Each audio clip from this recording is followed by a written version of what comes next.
What's up, guys? Hey. Hello again. Hello again. It has been a long time. All summer. Yeah, we took the summer off.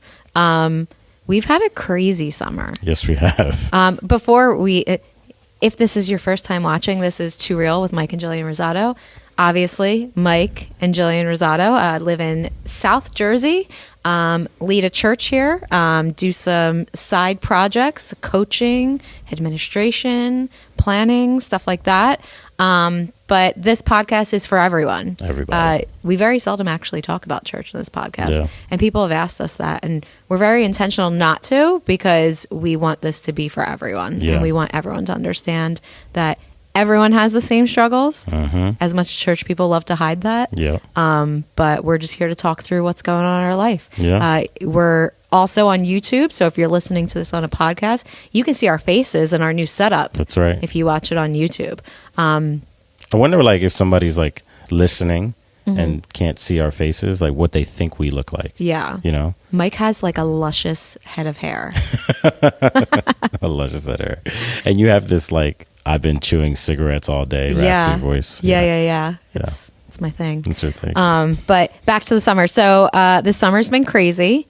I was recently talking to someone, like, normally we're down the shore every summer or every weekend, and we have been on the beach once, and we've been on the boat twice the entire summer. People not from New Jersey don't call it the shore.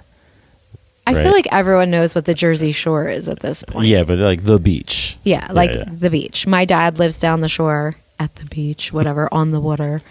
So and my sister and brother-in-law, their family has a house on the island, on Long Beach Island.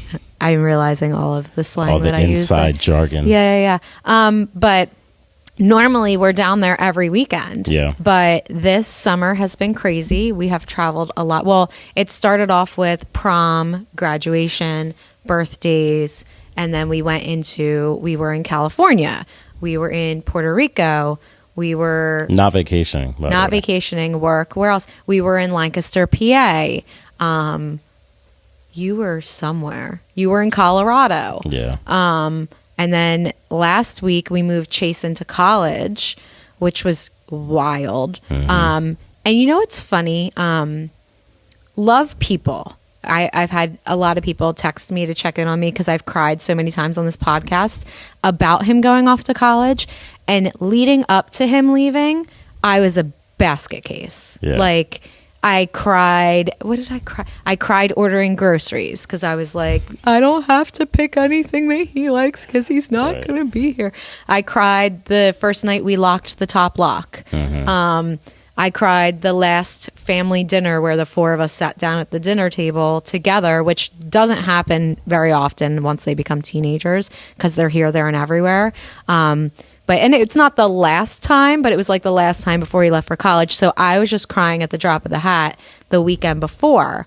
But I haven't like really cried about it since because I feel like it's been like a lot of back and forth. But I think once we move into the fall and there's just like things that are happening and he's not there, I think that's when we're really going to feel it. Yeah. Do you feel similarly in that fashion? Because you were like crying in the bathroom after we dropped him off. And in the car, and I wasn't like crying. It was just more like own it. How are people going to know how to talk about their feelings? It was if you're more like yours? My eyes were sweating. You know what I mean? Like, he you're was so like stupid. tearing. He was crying. Yeah. But since the drop off, like, do you feel that? Like, what does that feel like? Things have been moving too much. So I think once things get into a rhythm, that's like you said. Once you get into the fall, then I'll have the time to process all the emotions. Yeah. And I feel like we've talked to him every day since he's been. Well, he came home like 2 days after we dropped him off and was home for the weekend. What are you doing? And then he's like making a mess in the house and being loud and all this stuff. And we're like, when are you going back? We love you, Chase. Yeah. We want you home all the time, but we also want you at college. Had his friends around a lot. Leading up to him leaving, and I'm always the mom, like, I want the friends at our house. Like, I love a full house of my kids and their friends because you get to know everyone, you know where they are, you find out all the tea. And the beautiful thing I think about what we have created around our kids and their friends is their friends feel so comfortable in our home. Almost a little too comfortable. A little too comfortable sometimes. They'll talk about anything in front of us. Yeah. Like literally anything. And sometimes we're like, guys. Yeah. Maybe not in this area. But I love that they feel comfortable like that. And people sometimes ask, like, how do you do that though? Like, how do you not like let it drive you crazy? How do you communicate so well with them? How do you make them feel so comfortable with you? And I feel like that's what we're kind of going to jump into today. Yeah. It was like an awkward transition, but no, it's a you transition. did it well. Did I do it well? You did it well. Nailed it. We're going to talk about the generations. Yeah, working with all generations. Here's why. I know we said we're not going to talk about church, but this specific moment in the history of church, not just our church in general, it's the first time ever where 5 generations can get together on a Sunday morning. Right? That's wild. So you got, baby boomers, Gen X, millennials, Gen Z, and then Generation Alpha. Yes. That's what they call them now. But 5 generations worshiping together on a Sunday morning, which is crazy. So you and I, we have a lot of practice on working with the different generations. Yeah. But in order to understand that, we have to understand, where they're coming from, what are their qualities. Now, I'm going to ask Jillian to list some of the qualities. Jillian, oh, wow. Yeah. I'm going to ask Jillian to list some of the qualities, but some of these could be stereotypes, so don't add us. Yeah. But I'm not this. Yeah. These are just generalities. Yes. So, but it gives you a glimpse of an understanding of what these generations are coming from, where are they coming from, how they, respond to certain things and that kind of stuff. And then we're going to give you some tips, what we've learned from dealing with the different generations. Yeah. Because Gen X we're like the middle child. Yes. Of everyone all the forgets about us. Yeah. We are Gen X, 1980. Right at the very end. Right in there, but like we're so Gen X. Yeah, we're too Gen X. I guess and we'll get through this, but like as it comes to more of like the technological stuff, we can lean millennial at times. Yeah. But I'm like for sure a Gen Xer. Yeah, I think some people, they have this in-between generation, they're called Zennials. Yeah, I don't like that. Yeah, I don't like that. We're it doesn't matter. That's very Gen X of us. I don't like that. I don't like that. But we are not in the middle at all. We're more... Well, and I think having a large span of generations, even in the workforce, you have boomers, Gen Xers, millennials, and now Gen Z entering. In 4 generations in an office is like unheard of, but people are living longer, so it lends itself to that. Yeah. But so here we go. We got the boomers, 1946 to 1964. So for us, that's my parents. Your parents too, right? They're boomers. My mom had me. She was young. She's actually at the early end of Gen X. Okay. Yeah. Gotcha. Okay. Well, boomers, 1946 to 1964. These are the stereotypes of boomers. Don't add us. And these are the people that are now in their 70s, late 70s. Yeah. Well, the end, because my parents are 65. Yeah. Okay, so again, don't add us. Boomers are known to be workaholics, idealistic, competitive, materialistic, technologically challenged, resistant to change, self-righteous, and nostalgic. Agree? Disagree? I mean, obviously, some of them are strong, but I think that's for the most part them. They are very competitive. Yeah. Your dad's very competitive. Well, and then we move on to the Gen Xers, 1965 to 1980. Gen Xers are known as slackers. Disagree. Cynical, yes. Independent, informal, pragmatic, tech-savvy. They value work-life balance. They are the latchkey generation. Here's 2 latchkey kids right here. Divorce generation right here. MTV generation. We lived by MTV when they actually used to play music videos. Right. And the neglected middle child. They're caught between the larger boomer and then the millennial generation. That's us. That's us. Do you agree with that? Yeah, 100%. Do you agree about the pragmatic one, that we're practical problem solvers? I think that we can be problem solvers because we had to be. You know what I mean? Like, there was no Google. Yeah. Our parents were at work, and we figured it out. Yeah. You know? Yeah. So, I mean, who taught us to blow into the Nintendo game cartridge? Nobody Googled that. Yeah, you're right. Someone just figured it out and spread the word. We are problem solvers. My trick was blowing into it, right? And then when you put it in, I had to like click it and shake it, and then it worked. You know what I mean? Yeah. But like, that's problem solving. Yeah. You know, like if we wanted to do something, we figured it out. We figured it out. So. Facts. All right, moving on to the millennials, 1981 to 1996. Millennials, this is so you and I were both born in 1980. Yes. So we're right at the end of Gen X. Yeah. And there's things here that I'll touch on that I feel that I identify with in the millennial realm. Yeah. This is the biggest stereotype of millennials, whether you believe it to be true or not. They're entitled. They're lazy, technology obsessed, impatient, coddled, sensitive, idealistic, entrepreneurial, collaborative, and informal. What of those would you say that you identify with on your millennial leanings? I think I'm technology obsessed a little bit. You're absolutely. What do you mean a little bit? I think I'm impatient. He's like, the Apple announcement is coming. He puts a reminder in our calendar. Like he's so into it. Wow, you put me on blast like that. Yes. Every new technology, Mike Rosato is like head first. For sure. Yeah, for sure. But I don't see myself as sensitive at all. Idealistic or collaborative by nature. I force myself to be collaborative. But yeah, I would say you're entrepreneurial though. Yeah. And you're impatient. Oh, 100%. Yeah, for sure. So that is the stereotypes, factors of the millennial generation dawn at us. Yeah. And then moving on to Gen Z. So Gen Z are our boys. 1997 to 2012, which is my boys. And actually my little brother is Gen Z also. He's 1999. Yeah. And this is important too. So if you like ignored all the other things, like you got to be prepared for Gen Z. They're now entering into the workforce. Yes. Right. So well, they've been for like a year or so, but like they're really getting their feet wet. Mm-hmm. So it's inevitable that you like don't think of, like I said, our boys. Don't think they're not teenagers. These guys are in their almost. Well, in the second half of their 1997. That's 26 years old. Yeah. So they're done college. They've probably been a year or so or 3 into the workforce. So there we are. All right. So they are extremely online. Extremely online. Short attention spans, which one may lend to being extremely online. They are entrepreneurial. Obviously, they're inspired by social media influencers and YouTube celebrities. They want to have a side business or a side hustle. They want to start their own business. They don't want a 9-to-5 job. Yeah.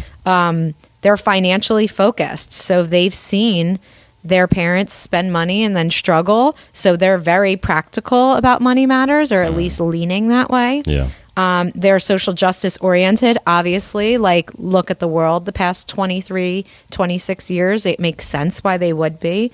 They're innovative. They love new technology and new different ways. But they are anxious. There are high rates of depression, anxiety, and mental health among Gen Z. They are very inclusive. Right. They are so supportive of differences and people being their authentic selves. They're pragmatic. That lends itself, like the entrepreneurial side, a lot of it goes hand in hand. And they're multitaskers, so they can shift between different tasks, different communication platforms, stuff like that. So that I wouldn't say they're great multitaskers. I wouldn't say they're great multitaskers. But they do multitask. But they do, yes. Yeah. Like they're messaging you on TikTok, Instagram, and Snapchat all at the same time. Yeah. So that is like a brief outline. I guess it's not very brief, but do you relate to Gen Z at all? I guess, yeah. I could see myself. I'm extremely online personally. I do have a short attention span at times. Entrepreneurial. I love leveraging technology to make things easier. I struggle with anxiety, which I've shared before. I feel that I'm very inclusive, and I multitask very well. Yeah,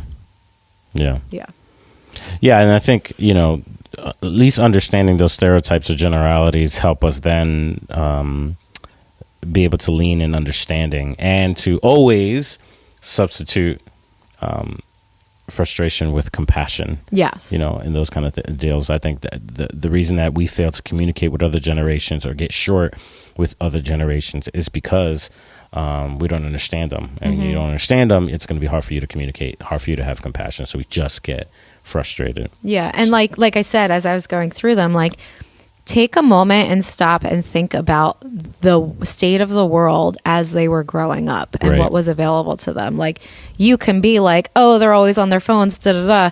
Not gonna lie, Hunter had an iPad. Like, we're the ones that put it in front of them. You know what I mean? And like, they're always standing for something. Well, look at everything that's happened since 97 or since 2007 for Hunter. Like, of course they would be very focused on stuff like that. It's all they know. But there are some times that people just have a short patience for the different generations, and we try to I think, like you said, replace the frustration with the compassion, have more awareness of their world, but then also work with them on how to communicate. You know, I remember the first time Chase had to call his friend and went to leave a voicemail, and we were like, well, what was that? Like, he couldn't function. But then we're like, he's never had to do that before. Like, they all just text and stuff like that. This is so foreign. Let's teach them rather than belittle them. Like, let's teach them.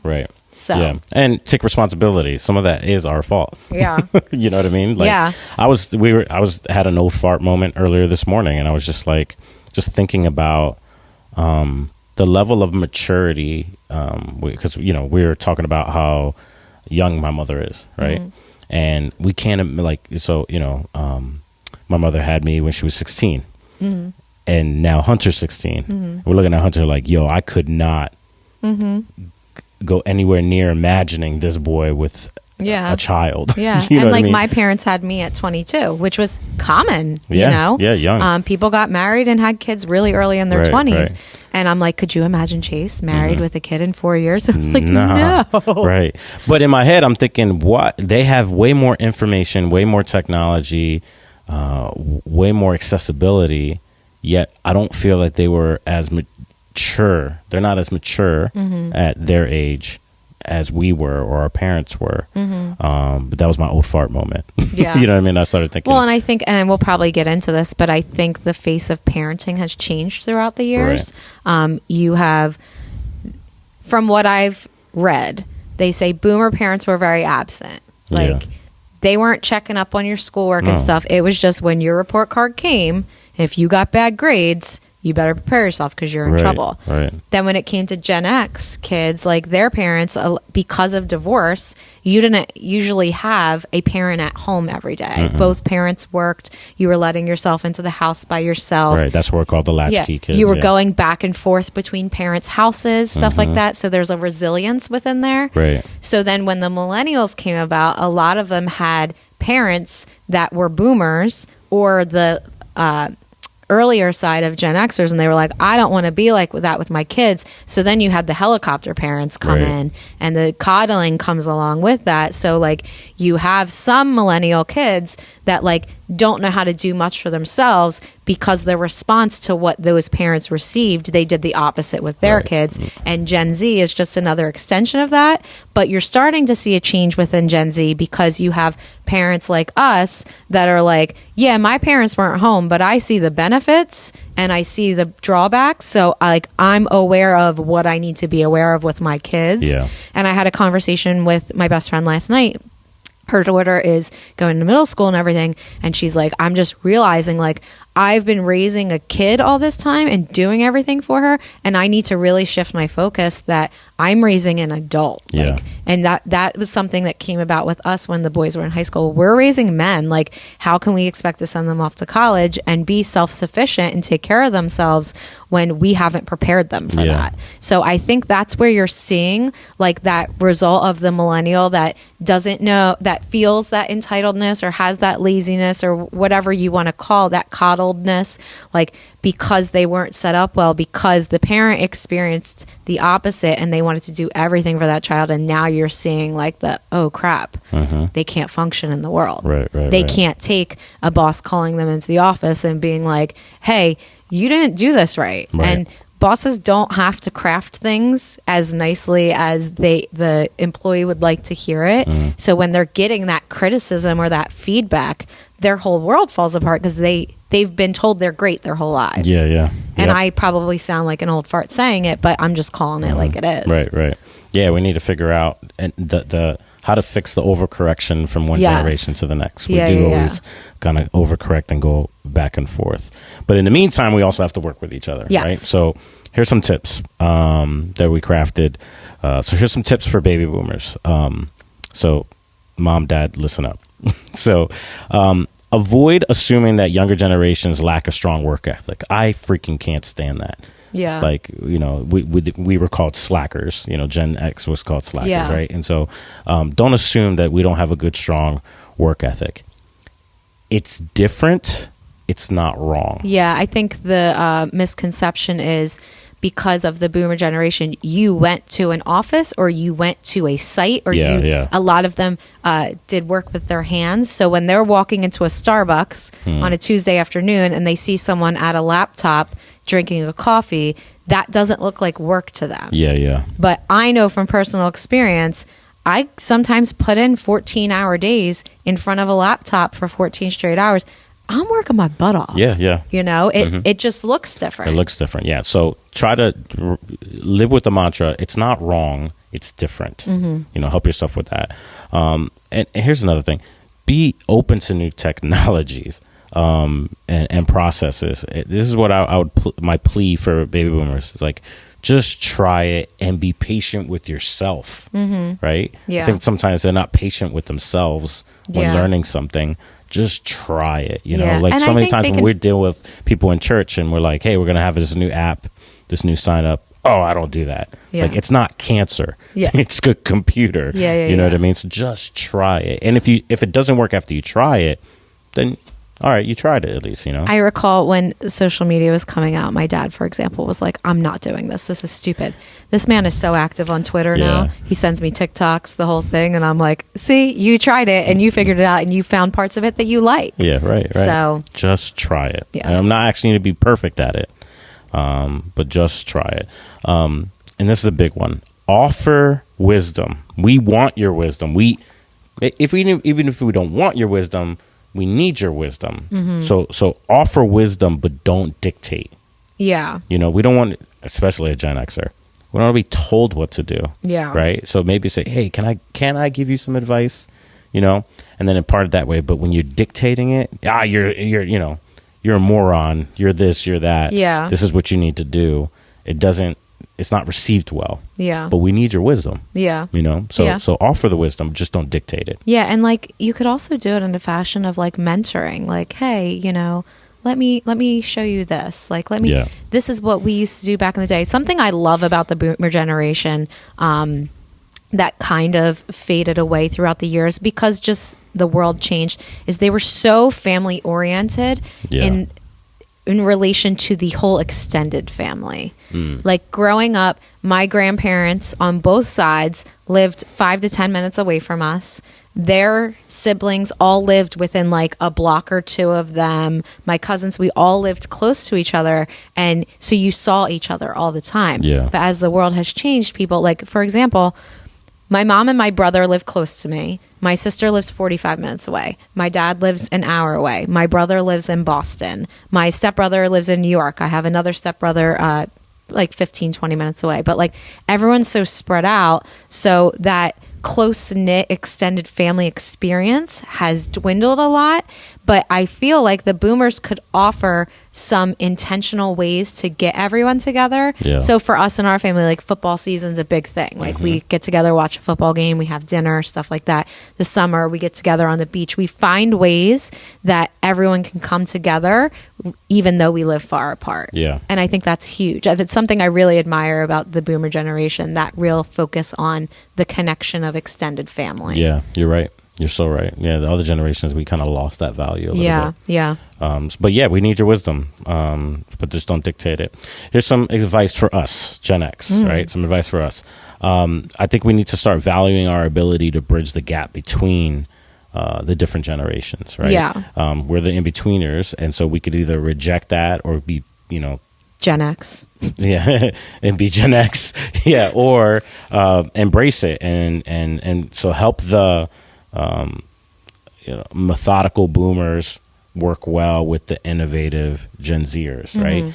Be the liaison between the two, be the mediator between the two, be the bridge between the two. Yeah. And I think also to leverage our independence and our pragmatism when collaborating with the generations, right? And so what that does is it puts us in a place where we can mediate conflict between the generations. We can help translate concepts. I find myself doing that all the time. Like what they really mean is, da da da da. Yeah. I think that's where we're really needed, being that we're that in between generation, and so that's why I think Gen X really needs to really showcase who we are, and then share our experience and knowledge while continuing to learn from the younger generation. So, there needs to be this exchange, right? So if I'm in my head, I like to go, okay, deposits, withdrawals, right? So especially with the next generation, I think, all right, I'm gonna give you a piece of my knowledge, a piece of my wisdom, but I need to make sure that I'm taking something from you, because when I do that, you could tell that then they feel more valued. Yeah, they feel included. It's not just you telling them something. Right. You're valuing their so opinion. there needs to be, I think Gen X really needs to focus on this exchange, deposits and withdrawals. Don't withdraw. Don't over withdraw the emotional bank account that you have with the following generation. Yeah. Make a deposit and then make a withdrawal. Yeah. And be like flexible with that, even in like forms of communication. I know for my kids, like texting, they respond to occasionally. Right. They don't watch my TikToks because if I send them a TikTok and they watch it, they say it's going to mess up their feed. It's going to change their algorithm, and they don't want a ton of videos of what I'm sending them. Same thing with Instagram. Like they don't post on Instagram a lot, but Snapchat, they're like so into it. And I was just saying to Mike the other day, like, let's meet them where we're at. What if we had like a family Snapchat to just have more connection while Chase is away at college? Because they're on it all the time. Right. But like think outside the box. Like, yes, it may not be your preference, but if you truly value that connection, meet them where they're at. Yeah. Yeah. If you can't even meet them where you're at least meet them halfway. Yes. Right. Yep. So millennials, here's my advice for you. Show you're a hardworking and committed, even if you desire flexibility. Here's what I would say. Earn trust, right? I know that something like, no, you should just trust me by default.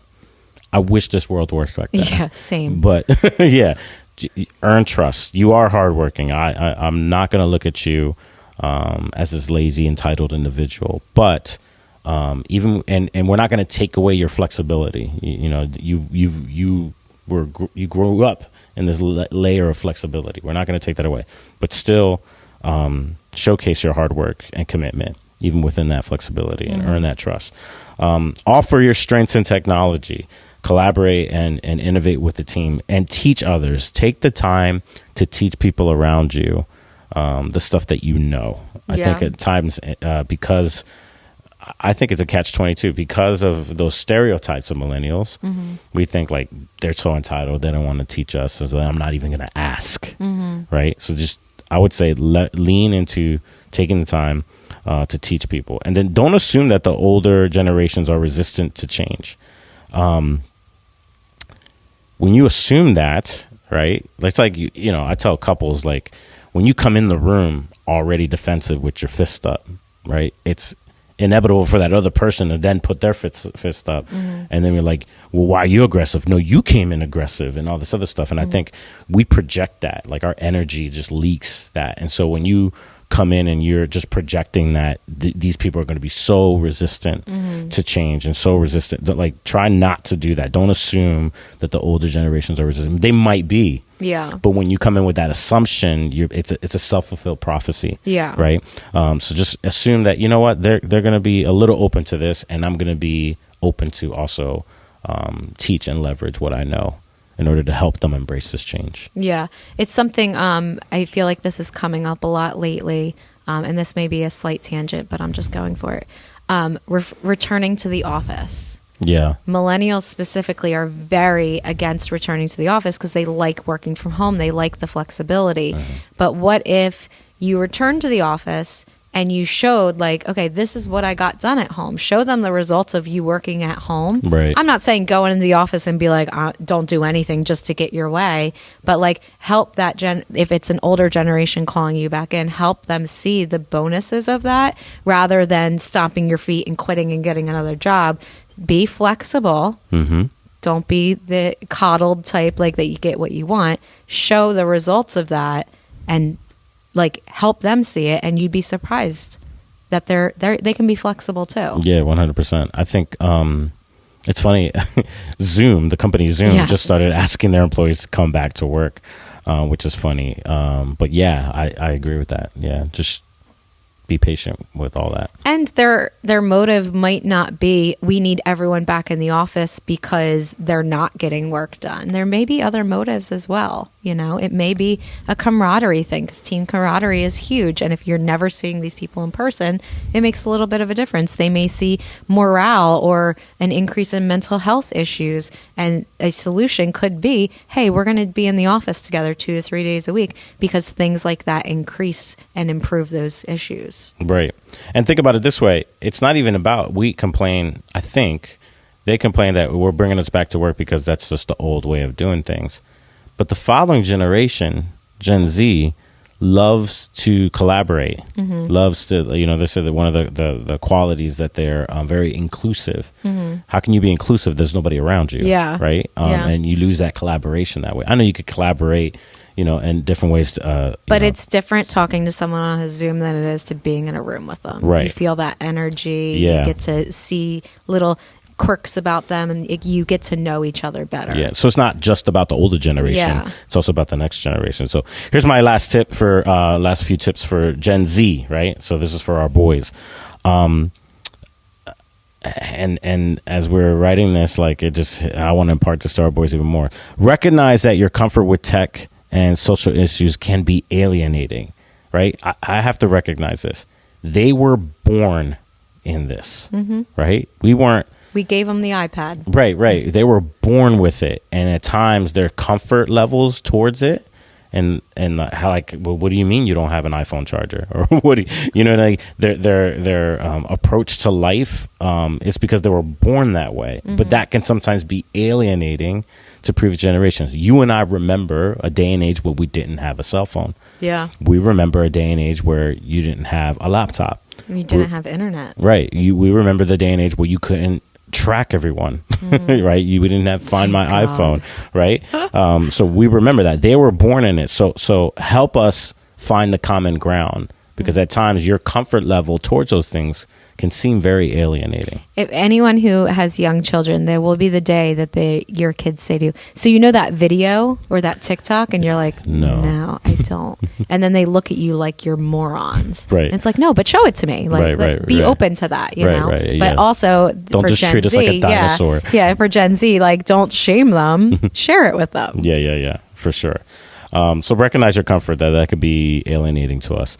Balance your desire for rapid change with patience, right? Like I could just see, like, they're so used to also rapid change. Their technological advances in their lifespan is way faster than what we've experienced. Something that it comes to mind is they don't know anything outside of Amazon Prime one-day delivery.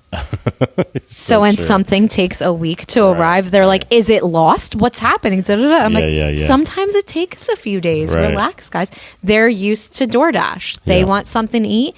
They go on DoorDash. They order it. It's there within 20 minutes. And that's normal to them. So, like, you want me to make something, or we have to drive you want me to drive to 7-Eleven and buy my candy? I can just DoorDash it. Yeah, but you're paying $50. 4 times the price. Right. But listen, like, especially when it comes, they're so financially focused, listen to that aspect of it. Like, hey, you know, instead of doing that, hey, ask me if I can just give you a ride, or if I'm out, ask me if I can pick you something up. Or walk 2 blocks to 7-Eleven. Right. Yeah. But they're so used to that rapid change. Balance it out with some patience. Yeah. And the last thing would be, yes, we want your innovative ideas to help solve problems. Just don't wrap it up in criticism. Right? So share your innovative ideas, but I think sometimes they deliver it through criticism and that's not received well, especially with us. Yeah. Yeah. For sure. So those are some tips. And I think as we continue to grow and learn and coexist with 4 other generations, I think this world could be a lot better. Yeah. Yeah. So that is it. That's our first episode back for this fall. We hope you guys enjoyed it. We always welcome your feedback, your questions, your comments, and we will be back next Wednesday. Yeah. Too Real. Be sure to follow us: Spotify, Apple Podcasts, Google Podcasts, iHeartRadio, SoundCloud. Are we on SoundCloud? No, I don't think we're not on SoundCloud. And YouTube. Boomer. You can see our faces. You can subscribe to us. Share it with a friend. As we post the reels online, share them, comment on them, like them, post them in your stories, tag a friend. And we'll be back next Wednesday. Yep. Too Real. Too Real. Peace. Bye.